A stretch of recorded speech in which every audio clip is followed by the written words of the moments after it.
देखो इसमें TRP operon जो होता है ये भी हमको बैक्टीरिया में ही देखने को मिलता है। ये हमारा जो है डबल स्ट्रैंडेड डीएनए है। इसमें हमारे पास जो है ये 5 स्ट्रक्चरल जीन होते हैं, tryptophan A B C D E, ये 5 स्ट्रक्चरल जीन होते हैं इसमें। एंड इनके पास ये एक लेडर सीक्वेंस होती है, एक एक्स्ट्रा सीक्वेंस प्रेजेंट होती है। इसका भी अभी हम रोल देखेंगे क्या होता है। एंड ये प्रोमोटर वाला रीजन होता है। ऑपरेटर और प्रोमोटर के बीच में ये ओवरलैपिंग सीक्वेंस होती है। ऑपरेटर भी होता है एंड हमारे पास प्रोमोटर भी होता है। एंड इसी तरीके से इसका क्या होगा, ये पॉलीसिस्ट्रॉनिक एमआरएनए बनता है, एक ही एमआरएनए बनता है। सारे जीन्स जो है इसी में ट्रांसक्राइब्ड हो जाते हैं। एंड उसके बाद हमारे जो है हर एक जीन से क्या बनता है, एक एंजाइम बनता है। एंजाइम प्रोटीन सिंथेसिस होती है एंड ये 5 एंजाइम हमारे पास बनते हैं, 1 2 3 4 5। एंड ये 5 के 5 एंजाइम का रोल आता है। जो हमारा कॉरेस्मेट होता है ना, एक सबस्ट्रेट, इसको कन्वर्ट कर देता है किसमें, ट्रिप्टोफैन में। सो कॉरेस्मेट का कन्वर्जन हो जाता है ट्रिप्टोफैन में। ये बैक्टीरिया के अंदर हम पढ़ रहे हैं, इन द बैक्टीरियल सेल ये टीआरपी ऑपेरॉन होता है, जिससे हम कॉरेस्मेट को ट्रिप्टोफैन में कन्वर्ट करते हैं। तो इस तरीके से ये होता है हमारे पास। ये प्रोमोटर होता है, प्रोमोटर के बीच में यहाँ पे ऑपरेटर प्रेजेंट होता है। देन ये लेडर सीक्वेंस होती है एंड ये हमारे पास क्या होते हैं, ट्रिप्टोफैन के जिन होते हैं A B C D and E होते हैं। एंड ये यहाँ पे एक एटीन्यूएटर होता है, ठीक है। इसका भी हम रोल देखेंगे कि एटीन्यूएटर का बहुत इंपॉर्टेंट रोल इसमें होता है। एंड ये क्या होती है, टीआरपी एल जिसको हम बोल रहे हैं, ये हमारे पास एक लीडर सीक्वेंस प्रेजेंट होती है इसके अंदर, ठीक है। और एक आरएनए एटीन्यूएटर भी बनता है। तो ये पूरा अभी सिर्फ आपको ये ओवरव्यू देखना है कि हाँ ये इसका स्ट्रक्चर होता है ऐसा, ठीक है। अब ये वाला याद रखना है कि ट्रिप्टोफैन वाला जो सिस्टम होता है ना, ये एक रिप्रेसिबल सिस्टम होता है। रिप्रेसिबल सिस्टम का मतलब होता है, देखो यहाँ पे ये गिवन है, रिप्रेसिबल सिस्टम का मतलब होता है कि अगर इफेक्टर मॉलिक्यूल प्रेजेंट होगा ना, ये इनहिबिट हो जाता है, तो इसको हम बोलते हैं रिप्रेसिबल सिस्टम, ठीक है। तो अगर, क्योंकि हमने ऑपेरॉन के बारे में देखा था, ऑपेरॉन कैसा था, लैक ऑपेरॉन वो इंड्यूसेबल सिस्टम था। तो ये जो ट्रिप्टोफैन ऑपेरॉन होता है ये एक रिप्रेसिबल सिस्टम होता है, यानी कि ये फैक्टर मॉलिक्यूल के प्रेजेंट में बंद हो जाता है।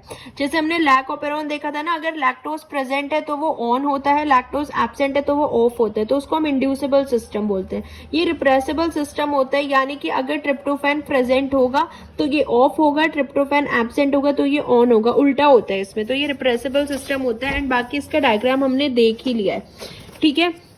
और ये जो इसमें रिप्रेसर हमारा बनता है ना, इसमें भी हमारा रिप्रेसर प्रोटीन ही बनेगा। होमोडाइमेरिक होता है इसका रिप्रेसर प्रोटीन, उसका होमोटेट्रामेरिक था लैक ऑपेरॉन का, है ना, जिसको हम टीआरपी रिप्रेसर बोलते हैं। यही इस ऑपेरॉन को रेगुलेट करता है, ठीक है। सो ट्रिप्टोफैन जो होता है, it act as a small molecule effector for the TRP repressor. And tryptophan जो होता है ना, इस रिप्रेसर को ऑन या ऑफ करवाने में इन्वॉल्व होता है, ठीक है। अब हम देखते हैं कि ये पूरा प्रोसेस कैसे होता है। देखो, अगर हमारे पास ट्रिप्टोफैन बहुत ज्यादा है, ट्रिप्टोफैन अगर हमारे पास बहुत ज्यादा है, तो टीआरपी ऑपेरॉन जो होगा ना, वो क्या होगा, ऑफ होगा। टीआरपी ऑपेरॉन ऑफ होगा उस केस में अगर हमारे पास ट्रिप्टोफैन है। तो कॉरेस्मेट जो है वो ट्रिप्टोफैन में कन्वर्ट नहीं होगा। अगर हमारे पास ट्रिप्टोफैन है तो हमारा टीआरपी ऑपेरॉन ऑफ रहेगा। लेकिन अगर हमारे पास ट्रिप्टोफैन की कंसेंट्रेशन कम होती है, उस केस में हमारा टीआरपी ऑपेरॉन ऑन हो जाता है एंड कॉरेस्मेट जो है वो ट्रिप्टोफैन में कन्वर्ट हो जाएगा। भाई जरूरत तभी होगी ना जब वो नहीं होगी कोई चीज। अगर हमारे पास ट्रिप्टोफैन नहीं है तभी तो हमें जरूरत पड़ेगी ना ट्रिप्टोफैन की। तो अगर हमारे पास ट्रिप्टोफैन की कंसेंट्रेशन कम होगी तभी तो ये lac operon, TRP operon active हो जाता है, जिससे हमारा कॉरेस्मेट जो है ट्रिप्टोफैन में कन्वर्ट हो जाता है एंड ऑपेरॉन ऑन होगा। एंड तब हमें टीआरपी ऑपेरॉन जो है, ट्रिप्टोफैन जो है वो हमें मिल जाता है। तो इसमें बिल्कुल उल्टा होता है। सो ये एक नॉन इंड्यूसेबल ऑपेरॉन होता है, यानी कि रिप्रेसिबल ऑपेरॉन होता है। यानी कि ट्रिप्टोफैन है तो ये ऑफ है, अगर ट्रिप्टोफैन नहीं है तो ये ऑन है, उल्टा है इसमें। लैक ऑपेरॉन हमारा कैसा था, इंड्यूसेबल था। बाकी ये भी नेगेटिवली ही मतलब नेगेटिव ही होता है ये भी, क्योंकि इसमें भी रिप्रेसर ही जो है वो प्रोड्यूस हो रहा है, इसमें भी रिप्रेसर ही आ रहा है, कोई एक्टिवेटेड नहीं आ रहा है। तो ये भी नेगेटिवली रेगुलेटेड ही होता है, ठीक है। सो पहला केस हम देख रहे हैं जिसमें हमारे पास ट्रिप्टोफैन प्रेजेंट है। अगर हमारे पास ट्रिप्टोफैन प्रेजेंट है तो क्या होगा, देखो ये हमारे जो ट्रिप्टोफैन का रिप्रेसर है ना, उसका जीन है, ये रिप्रेसर का प्रोमोटर हो गया। हमारा जो ट्रिप्टोफैन रिप्रेसर है वो बन गया है, जो कि होमोडाइमेरिक होता है। ये रहा इनएक्टिव फॉर्म में रिप्रेसर इसमें बन रहा है। तो जो ट्रिप्टोफैन आएगा ना, ट्रिप्टोफैन जैसे ही इस रिप्रेसर से बाइंड होता है, ये रिप्रेसर एक्टिव हो जाता है। रिप्रेसर एक्टिव होते ही ऑपरेटर से बाइंड करता है और ऑपरेटर से बाइंड करते ही आरएनए पॉलीमरेज बाइंड नहीं कर पाएगा, जिसकी वजह से यहाँ पे हमारा ट्रांसक्रिप्शन जो है वो ऑफ रहेगा, ये एंजाइम्स नहीं बन पाएंगे। तो यानी कि ट्रिप्टोफैन की प्रेजेंस में हमारा ट्रांसक्रिप्शन ऑफ रहता है और इसका रिप्रेसर इनएक्टिव फॉर्म में बनता है। ठीक है, तो यही होता है बस। अगर टीआरपी प्रेजेंट है, ट्रिप्टोफैन रिप्रेसर से बाइंड करेगा, देन रिप्रेसर एक्टिव हो जाएगा, रिप्रेसर ऑपरेटर से बाइंड करेगा एंड हमारा ऑपेरॉन जो है वो ऑफ हो जाता है। ये केस 1 है कि अगर ट्रिप्टोफैन प्रेजेंट है तो। देखो केस 2 देखो, अगर ट्रिप्टोफैन एब्सेंट है, बिल्कुल इसका ऑपोजिट होगा। अगर ट्रिप्टोफैन एब्सेंट होगा तो ये जो ट्रिप्टोफैन का प्रोमोटर है, यहाँ पे रिप्रेसर का जो प्रोमोटर, रिप्रेसर जीन बना, ट्रिप्टोफैन का रिप्रेसर बना, होमोडाइमेरिक इसका रिप्रेसर होता है। हमारे पास ट्रिप्टोफैन नहीं है तो ये इनएक्टिव ही होता है। इनएक्टिव है तो ये ऑपरेटर से बाउंड नहीं करेगा, हमारा आरएनए पॉल आएगा एंड ये सारे जीन्स जो है हमारे ट्रांसक्राइब हो जाएंगे एंड यहाँ से हमारे सारे एंजाइम्स बनते हैं जो कॉरेस्मेट को ट्रिप्टोफैन में कन्वर्ट करते हैं। ठीक है, तो ये सारे एंजाइम्स बन जाते हैं। तो ये एकदम क्लियर रखना है कि इसमें बिल्कुल ऑपोजिट है। ट्रिप्टोफैन एब्सेंट होगा तो ये ऑन होगा, क्योंकि इसमें जो हमारा रिप्रेसर बन रहा है ना, वो इनएक्टिव फॉर्म में रिलीज हो रहा है। ट्रिप्टोफैन ही उसको एक्टिव करता है आके। लेकिन लैक ऑपेरॉन में हमारा जो रिप्रेसर बन रहा था वो एक्टिव फॉर्म में था, है ना, एलोलैक्टोज उसको इनएक्टिव करता था। तो ये बिल्कुल ऑपोजिट है। ये बहुत ही मतलब बेसिक सा है, इसमें बिल्कुल इसको याद रख लेना है। ठीक है, अब ये जो हमारे एंजाइम बनते हैं एंड ये जो यहाँ पे लीडर सीक्वेंस होती है ना, इसका बहुत इंपॉर्टेंट रोल है, अभी हम वो देखने जा रहे हैं। तो ये जो हमारा जीन्स है ये सारे क्या हो जाएंगे, ट्रांसक्राइब हो जाएंगे। अब ये हम एंजाइम्स देख लेते हैं कौन कौन से एंजाइम्स ही बनाता है। ठीक है, ट्रिप्टोफैन ए जो होता है जीन, ये ट्रिप्टोफैन सिंथेज ए प्रोटीन बनाता है, ट्रिप्टोफैन सिंथेज बी प्रोटीन बनाता है। ऐसे जो ट्रिप्टोफैन सी होता है ये फॉस्फोराइबोसिल एंथ्रानिलेट आइसोमेरेज बनाता है, इंडोल 3 ग्लिसरॉल फॉस्फेट सिंथेज जिसको हम बोलते हैं, ये सिंथेसाइज करता है, ये एंजाइम बनाता है। एंड ट्रिप्टोफैन डी जो है ये भी ये बनाएगा एंथ्रानिलेट फॉस्फोराइबोसिल ट्रांसफरेज एंड ये एंथ्रानिलेट सिंथेज बनाता है। सो ये सारे एंजाइम्स के नाम है जो यहाँ से जो है सिंथेसिस, ये इतने इंपॉर्टेंट नहीं है, बस याद रखो कि हाँ ये एंजाइम्स इस केस में ऑन रहेंगे जब हमारा ट्रिप्टोफैन एब्सेंट रहेगा। तो ये हमने दोनों केसेस के पढ़ लिया। अब हम देखते हैं कि ये लीडर सीक्वेंस का क्या इसमें रोल होता है, जो यहाँ से इसके अपस्ट्रीम प्रेजेंट होती है ना। ट्रिप्टोफैन के जो जीन्स होते हैं, स्ट्रक्चरल जीन, उनके जो ये अपस्ट्रीम लीडर सीक्वेंस प्रेजेंट होती है, इसका क्या रोल होता है लीडर सीक्वेंस का। को ट्रिप्टोफैन में हमने जो रिप्रेसर का एक्शन देखा है ना, वो सिर्फ और सिर्फ 70 फोल्ड डिफरेंस के लिए कंट्रीब्यूट करता है। It accounts for only 70 fold difference in gene expression. ठीक है, जो हमारा रिप्रेस्ड और एक्टिवेटेड स्टेट होती है, ऑपरेरॉन ऑन और ऑफ होता है, उसमें रिप्रेसर का रोल सिर्फ 70 फोल्ड डिफरेंस का होता है।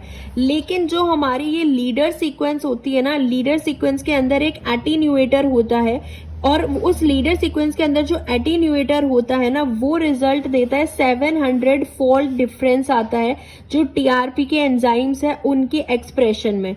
तो इसलिए हम एटीन्यूएटर का रोल देखते हैं कि ये एटीन्यूएटर है क्या। देखो एटीन्यूएटर क्या होता है ना, ये एक सेकेंडरी स्ट्रक्चर होता है that forms in the 5 prime untranslated region of some operon that causes the premature termination of the transcription. देखो जो टीआरपी का हमारा एमआरएनए की हम लीडर सीक्वेंस देखते हैं, ठीक है, लीडर सीक्वेंस, तो ये हमारे यहाँ पे स्ट्रक्चरल जीन होते हैं। स्ट्रक्चरल जीन के यहाँ पे हमारी ये लीडर सीक्वेंस होती है, ठीक है, लैडर नहीं है, ये लीडर सीक्वेंस होती है। एंड ये लीडर सीक्वेंस जो होती है ना, इसको देखते हैं हम जूम करके कि इसके अंदर क्या क्या होता है। तो ये जो लीडर सीक्वेंस है यहाँ पे, इसको हम टीआरपी के लीडर सीक्वेंस को जूम करके देख रहे हैं, इसके अंदर क्या क्या होता है। देखो इसके अंदर ना 4 रीजन होते हैं, रीजन 1, 2, 3 एंड 4। देन इसके पास एक एयूजी होता है, अपना स्टार्ट कोडोन होता है इस लीडर सीक्वेंस के अंदर, इसका ये 5 प्राइम एंड हो गया एंड यहाँ पे इसका ये जो है पॉली यू टेल होती है और ये 4 रीजन होते हैं इसके अंदर। हम लीडर सीक्वेंस को जूम करके देख रहे हैं। तो इसमें जो ये रीजन 1 होता है ना, रीजन 1 में हमारे पास कुछ कोडिंग सीक्वेंस होती है रीजन 1 में, जो क्या बनाती है, ये एक 14 अमाइनो एसिड का एक पेप्टाइड बनाती है। तो रीजन 1 में हमारे पास ये कुछ कोडिंग सीक्वेंस होती हैं ठीक है, जो क्या बनाती है 14 अमाइनो एसिड का एक पेप्टाइड बनाएंगी। इसमें से जो 10th और 11th अमाइनो एसिड होता है ना हमारे पास, वो ट्रिप्टोफैन होता है। यानी कि 10th और 11th जो कोडॉन यहाँ पे प्रेजेंट होंगे एमआरएनए पे, वो टीआरपी के कोडॉन होंगे। 10th और 11th पे टीआरपी के कोडॉन प्रेजेंट होते हैं। रीजन 1 की हम बात कर रहे हैं, ठीक है। हम ये क्या देख रहे हैं, लीडर सीक्वेंस देख रहे हैं जो टीआरपी के ऑपरॉन पे स्ट्रक्चरल जीन से पहले प्रेजेंट होती है। देखो फिर ये जो यहाँ से स्ट्रक्चरल जीन स्टार्ट होता है ना, इसका अपना फिर स्टार्ट कोडॉन होगा खुद से। स्ट्रक्चरल जीन का अपना दूसरा स्टार्ट कोडॉन स्टार्ट हो जाता है, उसका कोडिंग रीजन उसका स्टार्ट हो जाता है। एंड यहाँ पे ये लीडर सीक्वेंस का एंड हो जाता है कोडिंग रीजन का, पॉलीयू टेल आ जाती है। तो इसके अंदर 4 रीजन होते हैं, ठीक है, ये समझ में आया। पहले रीजन के अंदर जो है ये कोडॉन प्रेजेंट होते हैं एंड जो कि एक 14 अमाइनो एसिड पॉलीपेप्टाइड चेन बना सकते हैं, जिसमें से 10th और 11th जो हमारे कोडॉन होते हैं वो क्या होते हैं, ट्रिप्टोफैन के कोडॉन होते हैं रीजन 1 के अंदर, ठीक है। और ये सारे जो चारों के चारों रीजन है ना, ये कॉम्प्लीमेंट्री बेस पेयर सीक्वेंस है, एक दूसरे के कॉम्प्लीमेंट्री होंगी ये चारों रीजन, ठीक है। क्या होंगे, कॉम्प्लीमेंट्री बेस पेयर सीक्वेंसेस होती हैं। तो ये समझ में आया पूरा लीडर सीक्वेंस का स्ट्रक्चर क्या होता है। देखो यहाँ पे आप अच्छे से देख सकते हो कि ये जो ट्रिप्टोफैन का लीडर सीक्वेंस होता है, इसके अंदर 4 रीजन होते हैं। रीजन 1 होता है, रीजन 2, रीजन 3 होता है एंड इस तरीके से 4 रीजन होते हैं जिसके अंदर जो है अपने अपने सीक्वेंसेस होते हैं। तो ये जो रीजन 1 होता है ना, ये 14 अमाइनो एसिड का एक पेप्टाइड बना सकता है, जिसमें जो हमारे ये 2 होते हैं ना, ये 2 अमाइनो एसिड होते हैं ट्रिप्टोफैन, यानी कि 2 कोडॉन हमारे पास ट्रिप्टोफैन के होंगे, ठीक है। यही हमने वहां पे देखा कि ये होता है लीडर सीक्वेंस, ठीक है। इसके पास पॉलीयूटेल होती है, अपना 5 प्राइम एंड होता है, AUG होता है। तो इसको हम क्या बोलते हैं, लीडर सीक्वेंस ऑफ ट्रिप्टोफैन, ठीक है। अब हम इसको स्टडी करते हैं। देखो इसमें हम पढ़ते हैं केस 1, हम इसमें देखते हैं।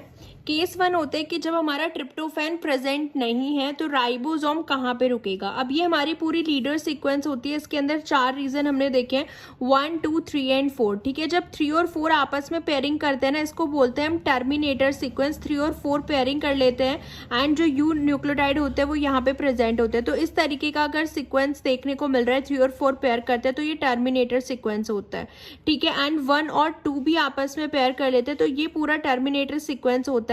लेकिन अगर हमारे पास ट्रिप्टोफैन प्रेजेंट नहीं होते हैं तो राइबोसोम रुक जाता है। देखो ये जो हमारा रीजन 1 होता है ना, जहां पे हमें पता है कि जो हमारे एमआरएनए पे कोडॉन प्रेजेंट है, उसके अंदर हमारे पास 2 ट्रिप्टोफैन के भी कोडॉन होते हैं।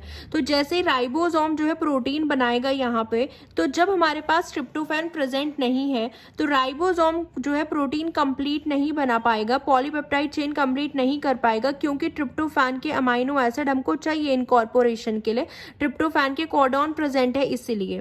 तो इसी वजह से राइबोसोम जो है कंप्लीट नहीं कर पाएगा अपनी जो ट्रांसलेशन है, स्टॉप कोडॉन तक नहीं आ पाएगा और वो यहीं पे सेट होके बैठ जाता है, यानी कि 1 पे जो है सेट होके बैठ जाता है। एंड थोड़ा सा जो रीजन होता है वो किसका कवर कर लेता है, नहीं 1 पे सेट होके बैठ जाएगा, जिसकी वजह से हमारा क्या होता है 2 और 3 का जो है पेयरिंग हो जाती है।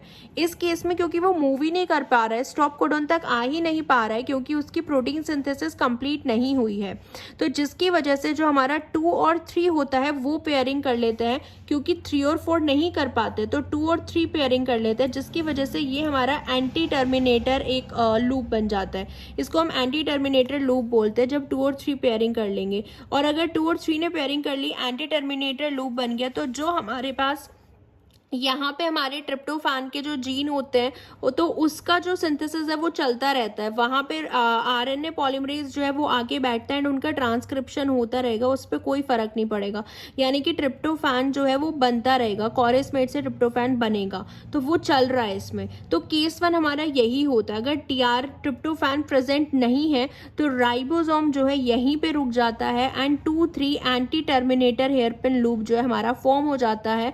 एंड यहाँ पे हमारी जो सिंथेसिस होती है ट्रिप्टोफैन के, जो यहाँ पे ऑपरॉन होता है वो चलती रहती है। ट्रिप्टोफैन के ABCDE जो होते हैं ना, वो उनका ट्रांसक्रिप्शन हो जाएगा एंड वो जो एंजाइम होता है कॉरेसमेट से ट्रिप्टोफैन बनाते रहते हैं, क्योंकि ट्रिप्टोफैन यहाँ पे प्रेजेंट नहीं होता है। So this is the case 1।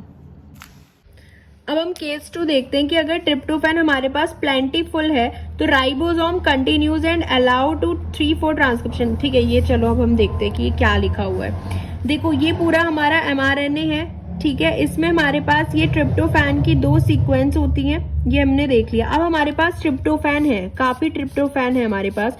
तो ये जो राइबोसोम होगा रीजन 1 पे पूरा एक 14 अमाइनो एसिड का पॉलीपेप्टाइड चेन बना देगा एंड स्टॉप कोडॉन पे आ जाएगा।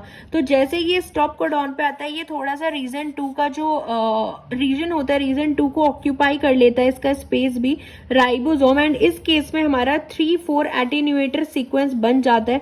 जैसे ये 3-4 एटेन्यूएटर सीक्वेंस बनेगा तो यहाँ से जो आरएनए पॉलीमरेज होता है ना, जो हमारा स्ट्रक्चरल जीन को ट्रांसलेट एंड ट्रांसलेट करा रहा है, वो वाला जो राइबोसोम होता है, वो वाला जो हमारा आरएनए पॉलीमरेज होता है, वो क्या हो जाता है, वहां से डिसोसिएट हो जाता है। तो वो वाला आरएनए पॉलीमरेज वहां से डिसोसिएट हो जाएगा एंड जिसकी वजह से जो हमारे स्ट्रक्चरल जीन है वो नहीं फिर ट्रिप्टोफैन बना पाएंगे कोरेसमेट से, क्योंकि हमारे पास ट्रिप्टोफैन काफी है।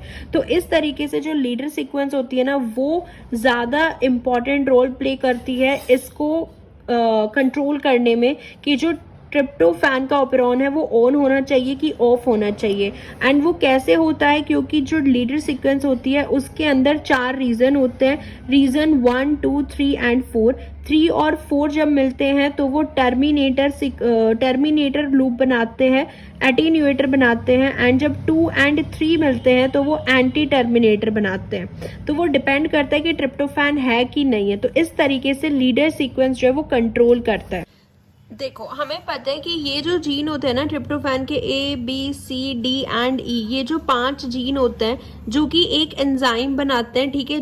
जो एंजाइम क्या करता है, कोरेसमेट को किस में कन्वर्ट कर देता है, ट्रिप्टोफैन में। यानी कि हमें ट्रिप्टोफैन मिल जाता है जब ये एंजाइम बनाते हैं, ठीक है। और इन्हीं के पीछे ये एक लीडर सीक्वेंस प्रेजेंट होती है जिसके अंदर 4 रीजन होते हैं। ये जो पहला रीजन होता है ना लीडर सीक्वेंस का, ये इसके अंदर कुछ कोडॉन होते हैं, ठीक है। कुछ कोडॉन होते हैं जो कि 14 अमाइनो एसिड का एक पेप्टाइड बनाते हैं। 14 अमाइनो एसिड का एक पेप्टाइड बनाएंगे जिसमें से इसमें 2 एडजेसेंट ट्रिप्टोफैन के कोडॉन होते हैं, ठीक है। अब देखो इसमें होता क्या है ना, मेनली जो रिस्पॉन्सिबल होता है इन एंजाइम्स के लिए जो ट्रिप्टोफैन बना रहे हैं, ये पूरा हमारा ये स्ट्रक्चरल जीन होता है। ये क्या होता है, हमारे स्ट्रक्चरल जीन होते हैं। इनके लिए मेनली रिस्पॉन्सिबल जो होता है ना, रिप्रेसिव प्रोटीन तो होता ही होता है, लेकिन जो ये लीडर सीक्वेंस होती है ना, ये बहुत इंपॉर्टेंट रोल प्ले करते हैं। यानी कि 700 फोल्ड का डिफरेंस यही देती है।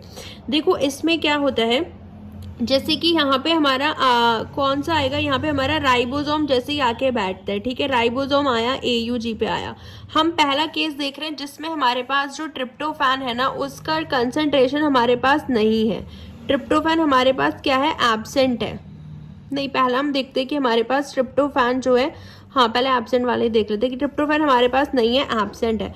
तो इस केस में क्या होगा, जो ये राइबोसोम जो होता है ना, ये जो राइबोसोम होता है, ये जो यहाँ पे 14 अमाइनो एसिड का पेप्टाइड बनाते हैं, ये नहीं बना पाता पूरा, क्योंकि 2 इसके अंदर हमको ट्रिप्टोफैन के अमाइनो एसिड की जरूरत पड़ती है। तो हमारे पास ट्रिप्टोफैन है नहीं, तो राइबोसोम जो है ना वो यहीं पे बैठ जाता है। 1 वाला रीजन होता है ना, यहीं पे बैठ जाता है। अब जैसे ये इस 1 वाले रीजन पे बैठ जाएगा तो इस केस में क्या होगा ना, ये जो हमारा इसको मैं यहाँ पे जूम करके दिखा रही हूँ कि ये 1 वाले रीजन पे बैठ गया राइबोसोम। तो इसके अंदर क्या होगा, जो 2 और 3 वाला रीजन है ना, इनके बीच में पेयरिंग हो जाएगी। जैसे 2 और 3 वाले के बीच में पेयरिंग हो जाएगी एंड ये 4th हमारा रीजन ऐसे ही रहता है एंड यहाँ पे हमारी UUU सीक्वेंस होती है।